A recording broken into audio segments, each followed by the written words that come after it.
এখন আসেন এই যে আপাত ওজন এবং প্রতিক্রিয়া বল। আমি এই লেকচারটার শুরুতেই বলছিলাম এই প্রতিক্রিয়া বল বলতে আসলে আমরা বুঝি অভিলম্ব প্রতিক্রিয়া বল। সো আপাত ওজন মানে আসলে কি? আপাত ওজন মানে হচ্ছে যে ওজনটা আমরা অনুভব করি। সুতরাং আমরা এখানে অলওয়েজ মাথায় রাখবো যে আপাত ওজন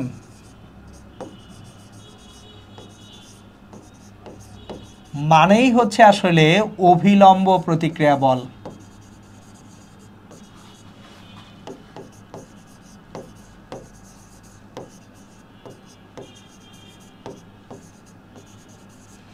বা এটাকে এইভাবে বলি, তল অভিলম্বভাবে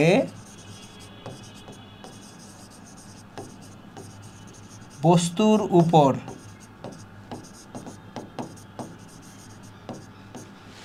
যে বল প্রদান করে।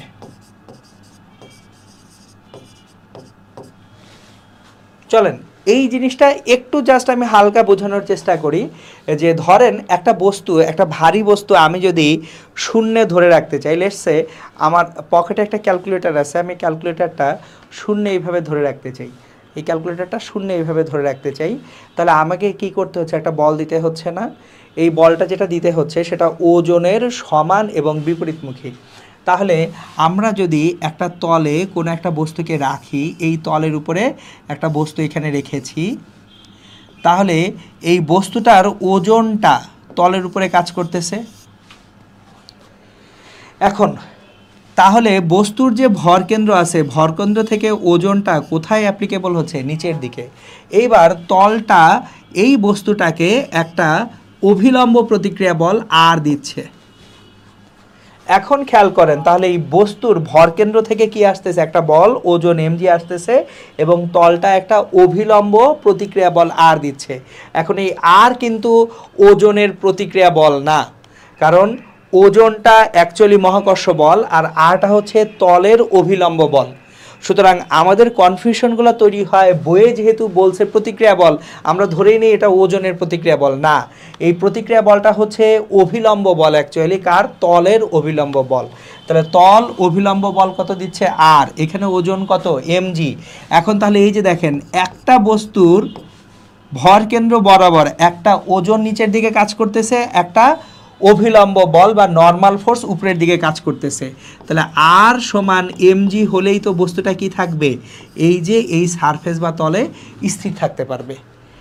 এখন যদি আর এর মান চেঞ্জ হয়ে যায়, আর এর মান বাড়ে কমে, সেটা আমরা অনুভব করতে পারি। এই মুহূর্তে আমি যে সারফেস বা তলে দাঁড়িয়ে আছি, সেখানে আমি জাস্ট ওজনের সমান অভিলম্ব বল তল থেকে পাচ্ছি। তাহলে আমি যে ওজনটা অনুভব করছি সেটা আমার প্রকৃত ওজনের সমান। কিন্তু যদি আমি অ্যাকচুয়ালি কোনো একটা তল আমাকে গতিশীল করে, ত্বরণ চলে আসে, তখন আমার আপাত ওজন চেঞ্জ হয়ে যাবে। সুতরাং মোটামুটি কনসেপ্টটা মাথায় রাখেন। আমরা এখন সিনারিওগুলো দেখব। আপাত ওজন এবং প্রতিক্রিয়া বলের প্রথম সিনারিও, সমবেগে চলমান লিফট। একটা লিফট যদি সমবেগে চলতে শুরু করে তখন কি হবে? তাহলে একটা লিফট ধরুন ভি সমবেগে চলতেছে, লিফটের ভিতরে এই যে আমি দাঁড়ানো আছি, তাহলে আমার ওজন কোন দিকে কাজ করবে? mg নিচের দিকে কাজ করবে। লিফটের তল আমাকে যে অভিলম্ব বল দিবে আর, সেটা কাজ করবে কোন দিকে? উপরের দিকে। তাহলে এখন দেখেন, যেহেতু আমি সমবেগে চলতেছি, তাহলে ত্বরণ a সমান কত হবে? 0 হবে। ত্বরণ a যদি 0 হয়ে যায়, তাহলে আর এবং mg পরস্পর সমান হবে। তাহলে সমবেগে চলমান লিফটের যে আপাত ওজন সেটাই প্রকৃত ওজন। প্রকৃত ও আপাত ওজন একই, এটা ভিন্ন নয়। এখন এই লিফটটা যদি সমবেগে উপরে না উঠে সমবেগে নিচেও নামে, ভি সমবেগে নিচে নামে, গল্প কাহিনী একই হবে। সুতরাং সমবেগে একটা লিফট উপরে উঠুক নিচে নামুক, অলওয়েজ ওই লিফটের ভিতরে আপনি যে ওজন অনুভব করবেন সেই ওজনটা, যেটা আপাত ওজন, সেটাই প্রকৃত ওজন। ওকে, এখন হচ্ছে ত্বরণশীল লিফটের বেলায় কি হবে। এখন এই ত্বরণশীল লিফটের দুটো সিনারিও হতে পারে। একটা হচ্ছে লিফটটা সমত্বরণে উপরে উঠতেছে অথবা লিফটটা সমত্বরণে নিচে নামতেছে। আবার এই দুইটা সিনারিওকেও আমরা ভাঙতে পারি অনেকভাবে। সো আমরা সিম্পল দিয়ে শুরু করি। একটা ত্বরণশীল লিফট, সে ধরুন এ সমত্বরণে উপরে উঠতেছে, লিফটটা এ সমত্বরণে উপরে উঠছে। তাহলে লিফটের ভিতরে আমি দাঁড়ানো। এখন লিফটটা এ সমত্বরণে উপরে উঠতেছে, মানে আমিও তো এ সমত্বরণে উপরে উঠতেছি। আমার ওজন ডাব্লিউ সমান এমজি সোজা নিচের দিকে কাজ করতেছে, আর লিফটের ফ্লোর আমাকে যে প্রতিক্রিয়া বল দিচ্ছে, অভিলম্ব বল আর দিচ্ছে।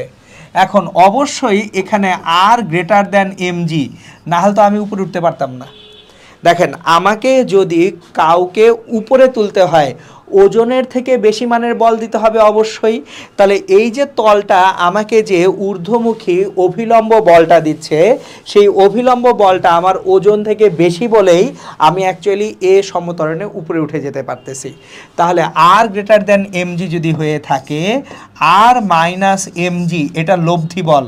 লব্ধি বল সমান কি? বস্তুর ভর এম ইন্টু ত্বরণ এ। দেখেন, আমি কিন্তু এই আজকের লেকচারেই এক জায়গায় আমি বলেছি সামেশন অফ এফ সমান এম এ। চলেন একটু পিছনে যাই, জিনিসপত্রগুলো আমি বারবার কেন বলি সেটা একটু বুঝাই আপনাদেরকে। খেয়াল করেন, আমি যখন এইখানে এফ ভেক্টর সমান এম এ ভেক্টর পড়াচ্ছিলাম তখন বলেছিলাম যে আমরা আসলে লব্ধি বল নিয়ে কাজ করি। সো এখানে এফ ভেক্টরটা আসলে একক বল না, এটা আসলে কি? লব্ধি বল। তাহলে এই যে আমরা লব্ধি বল নিয়ে যখন চিন্তা করতেছি, আমাদের এইখানে এসে আপাত ওজন প্রতিক্রিয়া বলে লব্ধি বলটা হচ্ছে এখন কত? আর মাইনাস এম জি। এটা লব্ধি বলের মান, সেটা সমান কি? এম ইন্টু এ। তাহলে এইখানে আর যেটা আছে অভিলম্বর প্রতিক্রিয়া বল এম ইন্টু জি প্লাস এ। খেয়াল করেন তো, তাহলে আমার অভিলম্ব প্রতিক্রিয়া বলটা বেড়ে গেছে, সুতরাং আমার ওজন বেশি মনে হবে। তাহলে আপাত ওজন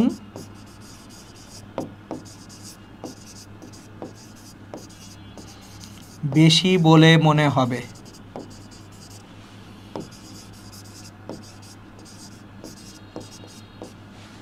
প্রশ্ন হচ্ছে কতটুকু ওজন বেশি বলে মনে হবে। তাহলে এম এ পরিমাণ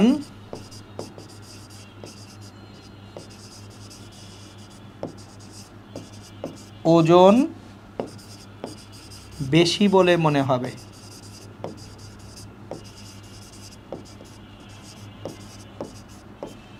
আপনার মনে হবে এম এ পরিমাণ ওজন কি হয়েছে? বেড়ে গেছে। এখন যদি লিফটটা সমত্বরণে উপরে না উঠে লিফটটা সমত্বরণে নিচে নামতে থাকে তখন কি হবে সেটা আমরা দেখি। চলেন, লিফটটা সমত্বরণে উপরে না উঠে লিফটটা একই সমত্বরণে যদি নিচের দিকে নামতে থাকে তখন আমাদের সিনারিওটা কি হয়। সো একই লিফট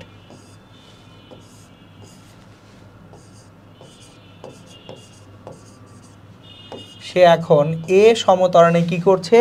নিচের দিকে নামছে।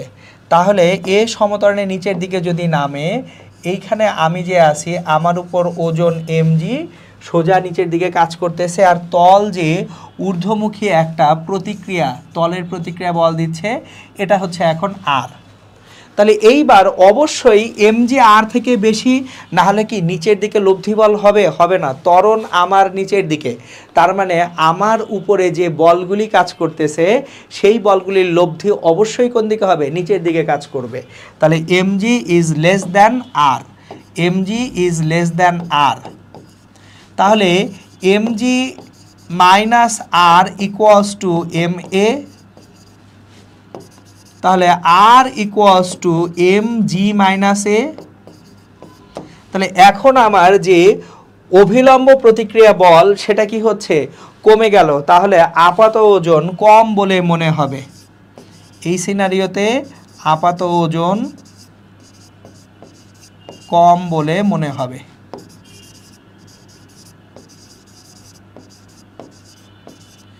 কতটুকু কম বলে মনে হবে? দেখেন, এম এ পরিমাণ কমে গেছে, এমজি থেকে এম এ এটা কমে গেছে। তাহলে আপাত ওজন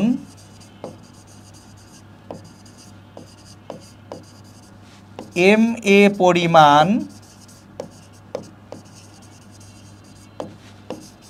কম বলে মনে হবে। এবং এইখানে একটা জিনিস খেয়াল করেন, আপাত ওজন তো এম এ পরিমাণ কম বলে মনে হবে। যদি লিফট জি ত্বরণে নিচে নামতে শুরু করে, মানে লিফটের দড়ি ছিঁড়ে গেছে, লিফট জি ত্বরণে নিচে নামতেছে, তখন কি হবে সেটা আমরা দেখি। এ সমান জি হলে, স্পেশাল সিনারিও, এ সমান জি হলে R equals to M G minus A বা M G minus G, that is 0। আপাত ওজন 0 হয়ে গেছে। তাহলে লিফট যদি জি ত্বরণে নিচে নামে, দড়ি ছিঁড়ে যায় বা লিফট খুলে পড়ে গেছে, সেক্ষেত্রে যাত্রী ওজনহীন অনুভব করবে। যাত্রী ওজনহীন অনুভব করবে।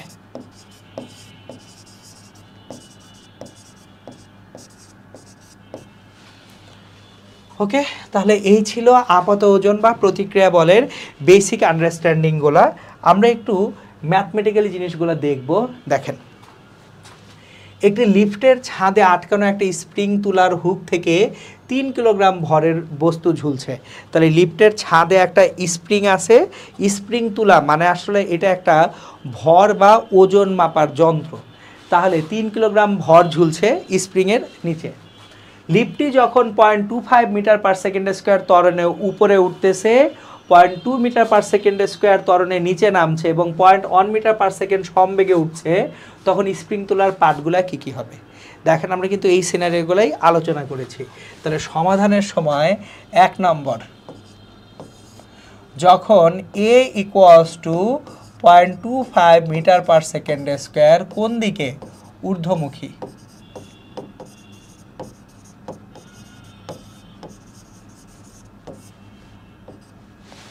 তাহলে যদি উপরের দিকে উঠতে থাকে, সেক্ষেত্রে দেখেন আর সমান, একটু আগেই পড়েছি এম ইন্টু জি প্লাস এ। তাহলে এম হচ্ছে 3 কিলোগ্রাম, জি হচ্ছে 9.8 আর এ হচ্ছে 0.25। তাহলে 3 ইন্টু 10.05। সো তাহলে জিনিসটা যেটা আসে 9.8 প্লাস 0.25,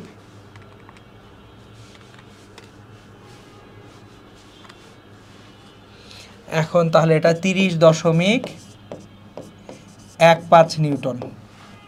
তাহলে অভিলম্ব যে প্রতিক্রিয়া বল, এই অভিলম্ব প্রতিক্রিয়া বল আর হচ্ছে 30.15 নিউটন।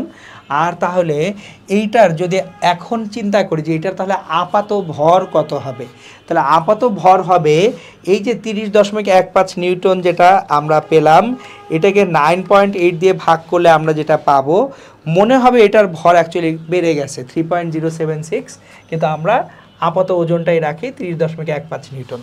এটা গেল আমাদের 1 নম্বর ঝামেলা। এবার আসি আমরা 2 নম্বরে। 2 নম্বরে কি, যদি নিচে নামে লিফটটা ওই same 0.2 metre per second square ত্বরণে, তাহলে A equals to 0.2 metre per second square. তাহলে এটা কি নিম্নমুখী, যখন নিচের দিকে নামতেছে তখন এই ত্বরণটা। তাহলে আমরা এখান থেকে আর ইকুয়ালস টু পাবো এম জি মাইনাস এ। তাহলে এম হচ্ছে 3 কেজি, জি হচ্ছে 9.8 মাইনাস এ হচ্ছে 0.2। তাহলে 9.8 মাইনাস 0.2, 9.6 ইন্টু 3, 28.8 নিউটন। আর যদি লিফটটা আমাদের অ্যাকচুয়ালি সমবেগে ওঠে, সেক্ষেত্রে 3 নাম্বার, সমবেগে উঠলে আর সমান ডিরেক্টলি এম জি, তাহলে এম হচ্ছে 3 আর জি হচ্ছে 9.8। তাহলে 3 নাম্বার সিনারিওতে প্রকৃত যে ওজন সেটা আমরা পাবো 29.4 নিউটন।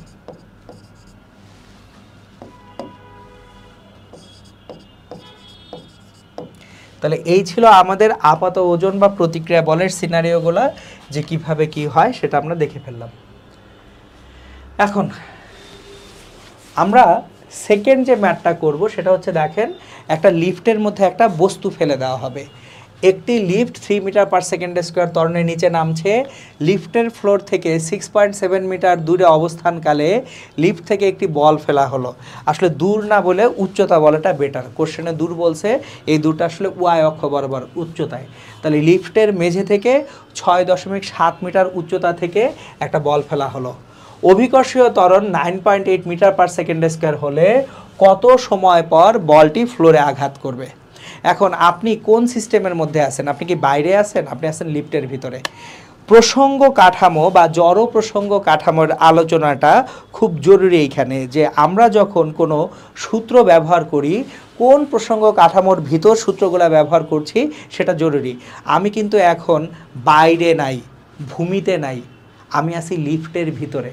তাহলে লিফটের জড় প্রসঙ্গ কাঠামোর ভিতর এখন আমি যে ত্বরণটা ফিল করব সেটা কোথা থেকে আসবে? আমার আপাত ওজন থেকে আসবে। তাহলে আমি এই লিফটটা যখন কিভাবে উঠতেছে, 3 মিটার পার সেকেন্ড স্কোয়ার ত্বরণে সে নিচে নামতেছে। লিফট যদি এখন 3 মিটার পার সেকেন্ড স্কোয়ার ত্বরণে নিচে নামে, সেক্ষেত্রে গল্পটা বা ঘটনাটা কি হয় সেটা আমরা একটু দেখে নিই। লিফটটা নামতেছে 3 মিটার পার সেকেন্ড স্কোয়ার ত্বরণে নিচের দিকে। তাহলে লিফট নিচের দিকে নামতেছে এ সমান 3 মিটার পার সেকেন্ড স্কোয়ার ত্বরণে। তাহলে লিফটের ভিতরে আমি দাঁড়িয়ে আছি, আমার ওজন mg সোজা নিচের দিকে কাজ করতেছে, আমার উপরে লিফটের ফ্লোর যে প্রতিক্রিয়া বল দিচ্ছে সেই আরটা, লিফটের ফ্লোর আমাকে ঊর্ধ্বমুখী যে বল দিচ্ছে আর, সেই আরটা mg থেকে অবশ্যই ছোট।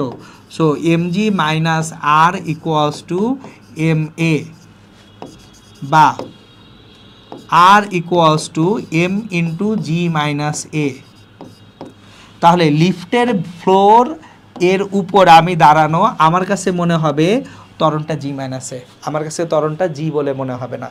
তাহলে আমার কাছে ত্বরণটা যদি জি মাইনাস এ মনে হয়, সেক্ষেত্রে যে উচ্চতায় বলটা পড়বে H equals to half G minus A into T square. So আমি লিফটের ভিতরে দাঁড়ানো অবস্থায় এখন একটা বস্তুকে যখন পড়তে দেখব, H equals to half GT square হবে না, কারণ আমার লিফটের যে সিস্টেমটা, এই সিস্টেমের ভিতরে ত্বরণটা এখন আমার কাছে কত বলে মনে হচ্ছে? জি মাইনাস এ। অবজারভার আমি লিফটের ভিতরে এখন আমি দাঁড়ানো আছি। সো আমি যখন দেখতেছি আমি ত্বরণটা কত দেখতে পাচ্ছি এখানে? জি মাইনাস এ রিয়েলাইজ করতে পারতেছি। এবার বল যেটা ছেড়ে দিচ্ছি, বলটা কোথায় আছে? বলটা কিন্তু লিফটের ভিতরে আছে অ্যাকচুয়ালি। সো যেহেতু বলটা লিফটের ভিতরে আছে, এই বলটার কাছে ত্বরণটা লিফটের ভিতরের, লিফটের সিস্টেমটার অ্যাকচুয়ালি ত্বরণ জি মাইনাস এ বলে মনে হবে। সো আমি আরেকটু অন্যভাবে কথা বলি। দেখেন, এই ক্যালকুলেটরটা যদি উপর থেকে নিচে পড়ে, আমার হাত এখানে স্থির, ক্যালকুলেটরটা উপর থেকে নিচে পড়তেছে, হাত স্থির আছে, জি ত্বরণ এখানে অনুভূত হচ্ছে। কিন্তু ক্যালকুলেটর নিচে পড়ার সময় যদি হাতও নিচের দিকে একটা ত্বরণে নামতে থাকে, তখন ক্যালকুলেটরটার মনে হবে অ্যাকচুয়ালি আমার ত্বরণটা কমে গেল। বুঝেন? এখানে লিফট, এই হাতটা হচ্ছে লিফটের ফ্লোর, এটা ক্যালকুলেটর। ক্যালকুলেটর পড়লো জি সমান 9.8।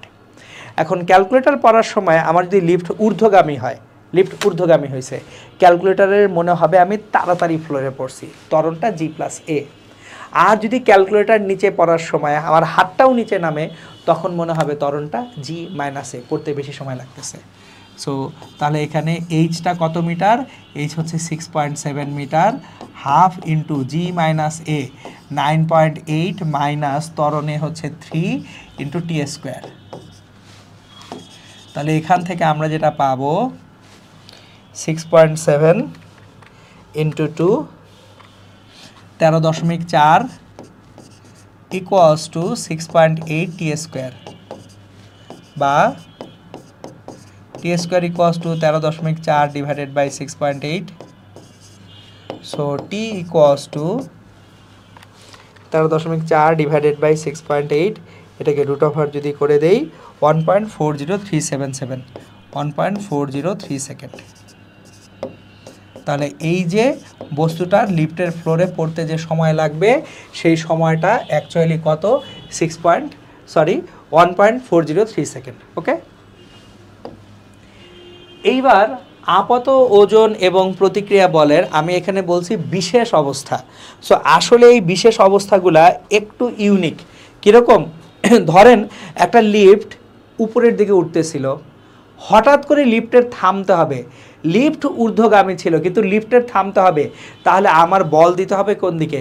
নিচের দিকে। তাহলে ঊর্ধ্বগামী লিফট হঠাৎ করে যদি থামতে শুরু করে, সো আমি লেখাগুলা গুছিয়ে দিচ্ছি। তাহলে ঊর্ধ্বগামী লিফট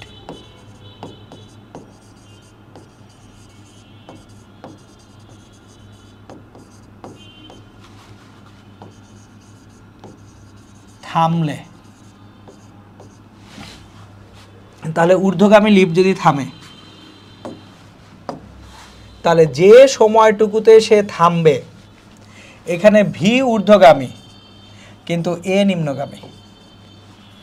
সো একটা ঊর্ধ্বগামী লিফট থামলে, মানে আমি এখানে থামলে না লিখে লিখি থামার সময়টুকুতে,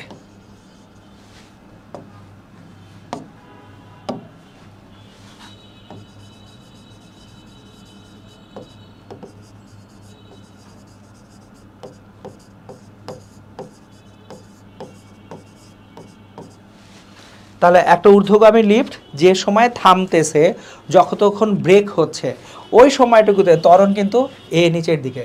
তাহলে এখন এ যদি নিচের দিকে হয়, আর মাইনাস এম জি সমান এম এ হবে? অবশ্যই না, এটা কিন্তু এখন আর হবে না যদি ঊর্ধ্বগামী লিফট।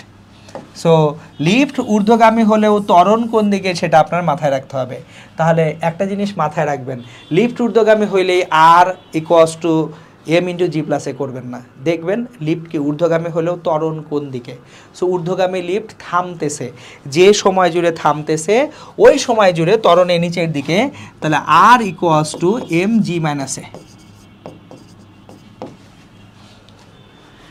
এখন যদি নিম্নগামী লিফট থামে তখন কি হবে? চলেন, নিম্নগামী লিফট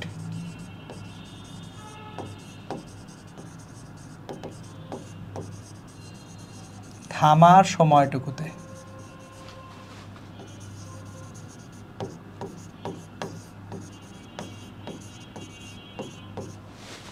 একটা লিফট উপর থেকে নিচে নামতেছে, তাহলে সে যখন থামবে, আবারও ব্রেক করতেছে, লিফট নামতেছে নিচের দিকে, সে ব্রেক করলে ব্রেকটা কি গতির বিপরীতে হবে না? তাহলে এই সিনারিওতে আর ইকুয়ালস টু হবে এম ইন্টু জি প্লাস এ। সো আশা করি জিনিসটা বুঝতে পারছেন। সো কেন এটা স্পেশাল সিনারিও? অনেকেই জাস্ট খালি এইটা দেখে, লিফট কি উপরে উঠতেছে না নিচে নামতেছে। না, লিফট আসলে কোন দিকে উঠতেছে নামতেছে থেকেও ইম্পর্ট্যান্ট হচ্ছে লব্ধি বলটা কোন দিকে যাচ্ছে। তাহলে আর কোনো ঝামেলা ইনশাল্লাহ থাকবে না। ওকে, তাহলে আমাদের এই বিশেষ অবস্থা থেকে আমরা যদি একটু গাণিতিক সমস্যা সমাধান করার চেষ্টা করি, যে 2 মিটার পার সেকেন্ড সমবেগে ঊর্ধ্বগামী লিফট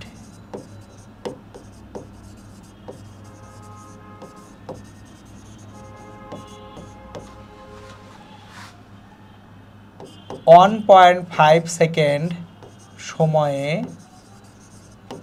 থেমে যায়। তাহলে একটা লিফট 2 মিটার পার সেকেন্ড সমবেগে ঊর্ধ্বগামী ছিল, সে থেমে গেছে 1.5 সেকেন্ড সময়ে। এই সময়ে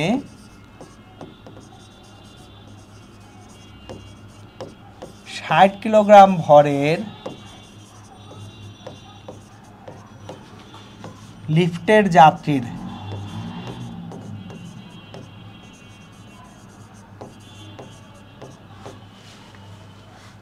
ওজন কত মনে হবে? তাহলে একটা লিফট, এই লিফটের ভিতরে একজন হচ্ছে যাত্রী আছেন, যে লিফটটা 2 মিটার পার সেকেন্ড সমবেগে ঊর্ধ্বগামী ছিল, সে থেমে গেছে 1.5 সেকেন্ড সময়ে। তাহলে এইখানে যে মন্দনটা হচ্ছে A equals to 2 minus 0 divided by 1.5, তাহলে 2 ভাগ 1.5 1.33, metre per second square. So এই হচ্ছে তার মন্দন। এবার লিফট উঠতেছিল কোন দিকে? উপরের দিকে, কিন্তু আপনার যে মন্দন হচ্ছে কোন দিকে? এ হচ্ছে নিচের দিকে, কারণ লিফটটাকে থামাতে হবে। থামাতে হইলে উপরের দিকে একটা বস্তু উঠতেছে, থামাবেন, বল কি নিচের দিকে দিবেন না? তাহলে এইখানে আমাদের যে ওজন যেটা মনে হবে আর সমান এম জি মাইনাস এ, তাহলে এম জি মাইনাস এ, এম সমান হচ্ছে 60 কেজি, জি হচ্ছে 9.8, এ হচ্ছে মাইনাস 1.33 এত নিউটন। তাহলে 60 ইন্টু 9.8 মাইনাস 1.33, এটাকে 60 দিয়ে যদি মাল্টিপ্লাই করি 508.2 নিউটন আমরা পাবো, 508.2 নিউটন। এই হচ্ছে তাহলে আমাদের বিশেষ অবস্থার ম্যাথ হয়ে গেল ইনশাল্লাহ। এখন বলের যে নিরপেক্ষ নীতি, এগুলো একটু বাংলা প্যাচাল, কিন্তু আমাদের পড়ে রাখতে হবে, কারণ এখান থেকে এমসিকিউ কোশ্চেন আসতে পারে। সো দেখেন, নিউটনের দ্বিতীয় সূত্রানুসারে সময়ের সাথে বস্তুর ভরবেগের পরিবর্তন বলের ক্রিয়া অভিমুখে সংঘটিত হবে। তার মানে বল যেদিকে কাজ করতেছে সেই দিকেই ভরবেগের পরিবর্তন হবে। কাজেই বলের ক্রিয়া অভিমুখে বস্তুতে যে ভরবেগ থাকবে সময়ের সাথে তাই শুধু পরিবর্তিত হবে। তাহলে বলের ক্রিয়া যে অভিমুখে নাই সেই অভিমুখে ভরবেগের পরিবর্তন হবে না। এটাই হচ্ছে বলের নিরপেক্ষ নীতি। আমি আরেকবার বুঝিয়ে বলতেছি, আমাকে কেউ আমার মাথা ধরে বা আমার ঘেঁটি ধরে যদি উপরের দিকে টান দেয়, উপরের দিকে তোলার চেষ্টা করে কোন অক্ষে? ওয়াই অক্ষে, তাহলে ভরবেগের পরিবর্তন ওয়াই অক্ষে হবে, এক্স অক্ষে হবে না।